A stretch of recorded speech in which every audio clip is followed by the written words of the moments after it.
So hello everyone, मैं आपके लिए class 10th NCERT chapter 4 quadratic equation की एक्सरसाइज 4.1 के क्वेश्चंस लेके आया हूँ। आज इन क्वेश्चंस को समझते हैं, करते हैं कैसे होंगे क्वेश्चंस। चलिए शुरू करते हैं। तो क्वेश्चन हमारा ये है, फर्स्ट क्वेश्चन जो हमारा है इसमें ये कहा गया है, इसमें ये पूछा गया है कि check whether the following are quadratic equation और नॉट। आपको चेक करके बताना है, जैसे कि ये इसका फर्स्ट पार्ट है, आपको बताना है कि क्वाड्रेटिक इक्वेशन है कि नहीं है।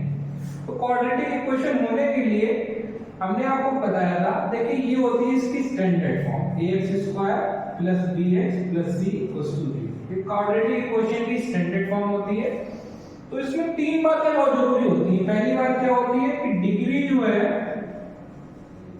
ये 2 होनी चाहिए। डिग्री का मतलब क्या होता है? Highest power. दूसरी बात, जो क्वाड्रेटिक पॉलिनोमियल है ये 0 के इक्वल होना चाहिए। p ब्रैकेट में x का मतलब क्या है कि x के वेरिएबल में है। देखिए स्टैंडर्ड फॉर्म x के वेरिएबल में है। और तीसरी बात, a कभी भी 0 के इक्वल नहीं होगा। अगर a 0 के इक्वल हो गया तो ये x² पूरा 0 हो जाएगा। तो यहाँ पर ये केवल लीनियर पॉलिनोमियल ही रह जाएगा, या लीनियर इक्वेशन ही रह जाएगा। ठीक है ना। अच्छा, पॉलिनोमियल जब 0 के इक्वल होता है तब वो जाकर के इक्वेशन कहलाती है। जैसे कि अभी ये क्या है? क्वाड्रेटिक पॉलिनोमियल है। जब इसे 0 के इक्वल कर देते हैं तब ये क्वाड्रेटिक इक्वेशन कहलाती है। तो चेक करके बताइए कि ये क्वाड्रेटिक इक्वेशन है कि नहीं। आइए शुरू करते हैं। तो यहाँ पर एक आइडेंटिटी लगेगी हमारी, x + y का होल स्क्वायर वाली, x² + का y² + का 2xy सभी को पता है। तो x रहेगा, y 1 हो जाएगा। तो इसे ओपन कर लीजिए। तो x² 1 का स्क्वायर 1, फिर क्या है 2xy, 2 × x × 1 2x। इधर 2 की मल्टीप्लाई x से करा दीजिए 2x, और 2x की मल्टीप्लाई 3 से करा दीजिए, प्लस माइनस 6। ठीक, x²। अब देखिए दो सेम नंबर अगर इक्वल के साइन के साथ में इक्वल में है तो ये कैंसिल हो जाते हैं। कुछ इस तरीके से कर दो कैंसिल। तो x² + का 1 = -6। अब ये वाला जो -6 है ये इधर आ जाएगा तो क्या हो जाएगा? +6 हो जाएगा। और यहाँ पे बन जाएगा x² + का 6 = 0। तो बताइए क्या ये क्वाड्रेटिक इक्वेशन है? क्वाड्रेटिक इक्वेशन है, क्योंकि यहाँ पर डिग्री कितनी आ रही है? डिग्री यहाँ पर हमारी 2 आ रही है। ठीक है ना। अच्छा, यहाँ पर हमें bx तो कहीं दिख ही नहीं रहा है ना। हमने यहाँ पर देखिए थर्ड पॉइंट में लिखा है कि a 0 के इक्वल नहीं होना चाहिए, b भी 0 के इक्वल हो सकता है और c भी 0 के इक्वल हो सकता है। मतलब कहने का अगर सर यहाँ पर केवल ये लिखा है x² = 0, तो ये क्वाड्रेटिक इक्वेशन है? हाँ साहब है, ये क्वाड्रेटिक इक्वेशन। ठीक है। आइए दूसरा क्वेश्चन करते हैं। देखिए दूसरा, सारे क्वेश्चन हम एनसीईआरटी के नहीं कराएंगे क्योंकि ये सिंपल से क्वेश्चन है। जो हमें लग रहा है कराने लायक वो क्वेश्चन आपको हम कराएंगे। जैसे कि ये क्वेश्चन आपका यहाँ पर ये आता है, मैं क्वेश्चन नंबर ये बता देता हूँ 7। ठीक है ना। इसमें आपका क्वेश्चन है x + 2 का होल क्यूब = 2x x² - का 1। अब ये बताना है कि क्वाड्रेटिक इक्वेशन है कि नहीं साहब। आइए देखें।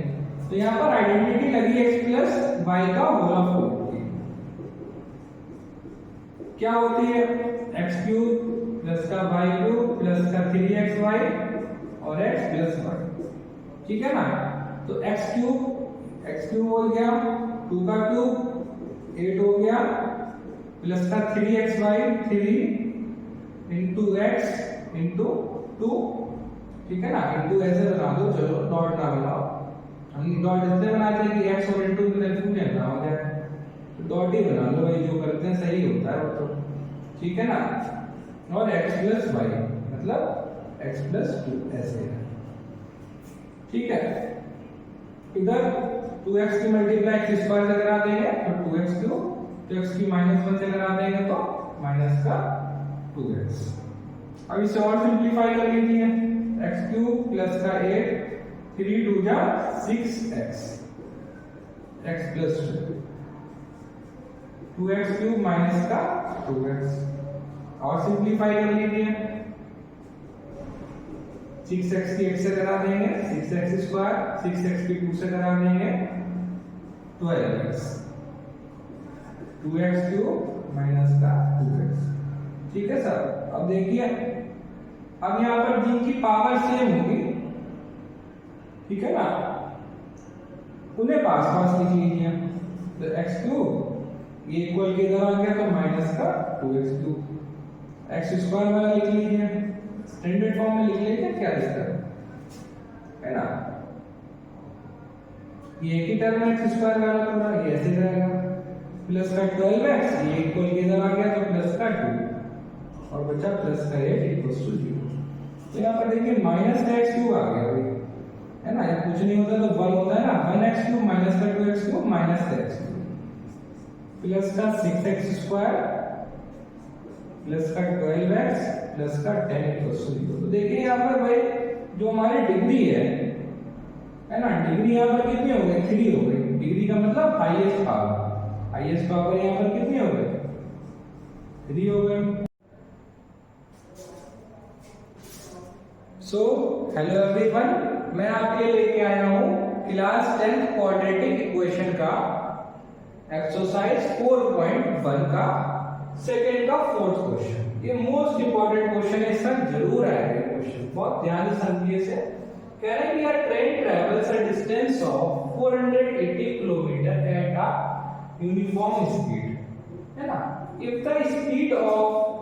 The speed had been 8 kilometre per hour less, then it would taken 3 hours more to cover the same distance. We need to find the speed of the train. देखिए क्या कहा गया है कि ट्रेन है ना, ये हमारी ट्रेन है, ट्रेन हमारी क्या है, ये डिस्टेंस ट्रेवल कर रही है 480 किलोमीटर का स्टेशन ए से स्टेशन बी तक यूनिफॉर्म स्पीड पर, क्योंकि स्पीड हमने लेट कर ली है x किलोमीटर पर आवर, ठीक है ना। अच्छा, ये ट्रेन हमारी समर में चल रही है भाई, गर्मियों में तो गर्मियों में क्या होता है, रास्ता बिल्कुल क्लियर होता है, स्टेशन कोई फॉग नहीं होता है, तो ड्राइवर जो होता है ये एग्जैक्ट टाइम पे पहुंचा देता है गाड़ी को। तो यहाँ पर जो टाइम का फॉर्मूला होता है डिस्टेंस अपॉन स्पीड, डिस्टेंस 480 है और स्पीड है x, है ना। तो टाइम कितना आ गया 480 अपॉन x, इसे t1 मान लेते हैं, ठीक है। ऐसे केस 2 ले लो, केस 2 में ये स्टेशन है, स्टेशन बी से है, लेकिन केस 2 में क्या है, गाड़ी चल रही है विंटर में, है ना, ये चल रही है विंटर में गाड़ी, जाड़ों में चल रही है गाड़ी। जाड़ों में क्या होता है, फॉग होता है स्टेशन की बैटरियों, है ना, बैटरियों में क्या होता है, फॉग होता है, फॉग कोहरा, तो ट्रेन की स्पीड क्या होती है, घट जाती है। अब यहाँ पर क्वेश्चन में ये कहा गया है कि speed 8 kilometre per hour less हो गई, किसकी वजह से हो गई, फॉग की वजह से हो गई, ठीक है। डिस्टेंस सेम है, स्पीड क्या होगा 8 किलोमीटर पर आवर लेस हो गई, x माइनस 8 कर दिया। तो टाइम यहाँ पे ले लेते हैं t2, 480 अपॉन x माइनस 8। अब देखिए एक टाइम t1 है, एक टाइम t2 है। t2 क्या है इसे जो है 3 घंटे ज्यादा लग रहे हैं भाई, क्योंकि यहाँ पर विंटर में फॉग होता है स्टेशन की पटरियों पर, इसलिए से गाड़ी को क्या करना पड़ेगा, हल्की करना पड़ेगा। हल्की करेगा ड्राइवर तो क्या होगा, गाड़ी हमारी देर में पहुंचेगी, ठीक है। तो t1 में 3 आवर माइनस कर देंगे, तो यहाँ पर टाइम इक्वल हो गया। अब t3 इधर चला गया प्लस का, t2 इधर आ गया माइनस का, t1 की वैल्यू ये रही, t2 की वैल्यू ये रही, 3 ऐसे एलसीएम ले लेंगे। एलसीएम आएगा x माइनस 8, इसकी इधर मल्टीप्लाई करा दी और इसकी इधर मल्टीप्लाई करा दी, इससे ये कैंसिल आउट हो गया, इसे सॉल्व कर लेंगे फर्दर, है ना। ये इधर आ गया पूरा मल्टीप्लाई इधर आके ये आ गया, ये इधर भेज देंगे तो प्लस का आ गया, सॉल्व करके ये आएगी क्वाड्रेटिक इक्वेशन, है ना। ये निकल आता है इसका क्वाड्रेटिक इक्वेशन, बस समझना था ये कैसे हमारा क्वेश्चन होगा, t1 t2 कैसे सही करेंगे। बाकी सब